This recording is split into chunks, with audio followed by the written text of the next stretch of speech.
In fact, I found this statement as the summary of my message when I was preparing this talk. Look at what T.S. Elliott said. According to him, the endless cycle of idea, endless invention, endless experiment brings knowledge of motion, but not of stillness. Knowledge of speech, but not of silence. Knowledge of words and ignorance of the word. All our knowledge brings us nearer to our ignorance. All our ignorance brings us nearer to death. But nearness to death, no nearer to God. And then he asked a question that should get all of us thinking now. He asked, where is the life we have lost in living? I want you to pay attention to this question because I'm going to use it for something important. He asked, where is the life we have lost in living? Where is the knowledge? Where is the wisdom we have lost in knowledge? Where is the knowledge we have lost in information? The cycles of heaven in 20 centuries bring us farther from God and nearer to dust. You have finally gotten that iPhone, that latest car and gadget. You are now a big boy or a big girl. But here is the big question. At what cost? At what cost? Your virginity, your holiness, your soul. Where is the life you have lost in living? That is the ultimate question. Miss this scientific, this crave for the latest. Many of us have paid a terrible price. I think it was Norman Cousin who said that the worst thing in this life is not that we're going to die, but what dies inside of us when we are still alive. So imagine the irony and the paradox. Where is the life we have lost in living? There are so many people today who parade the best gadgets, that beneath that, there is this terrible emptiness, coldness.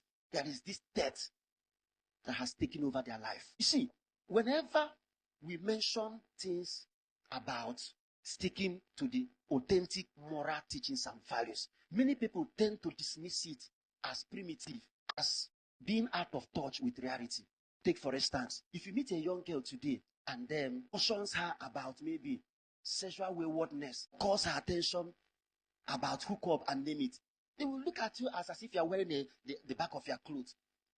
They will dismiss your stand as being primitive and out of touch with reality. But I want to remind you something. I think it was Cardinal George Pell of Australia who made a very interesting statement.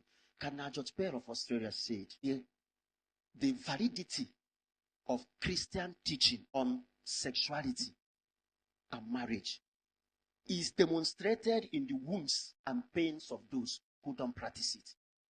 The validity, the proof that the Christian teaching on marriage is still valid is demonstrated in the pains and wounds of those who don't practice it. If I tell you the pains of those who dismiss Christian teaching, pro-life values, if I tell you their pains, you will understand that this teaching is still valid. I read an interview granted by a man called Ahmed Salisu, Muslim man. In that interview, the man said that he has been living with HIV for the past 30 years. And then he said, my first experiment in extramarital sex affair landed me with HIV. First experiment, landed him with it. What did he say? The validity of Christian teaching, duality and marriage, is demonstrated in the pains of those who don't practice it, in their wounds. After he contracted that disease, his wife left him, he lost his job, and then every other thing were litany of sorrows and agony. In 2022 or thereabout, the super CEO, the CEO of Super TV, somebody at Tega, was killed by a 23-year-old girl in a short-let apartment in Lekki. What happened?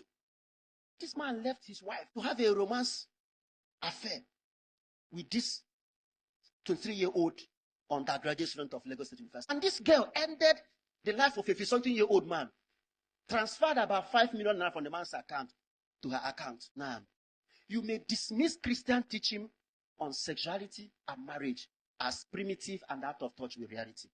You may dismiss pro-life values as primitive and out of touch with reality. But let me tell you, there is no woman who has ever died in a hotel room because she went there to see her husband. No. Women die in hotel room because they go on hookup to meet their boyfriends. There is no man who has died in a hotel room because he went there to see his wife. No. This is without prejudice or domestic violence. This is without prejudice domestic violence.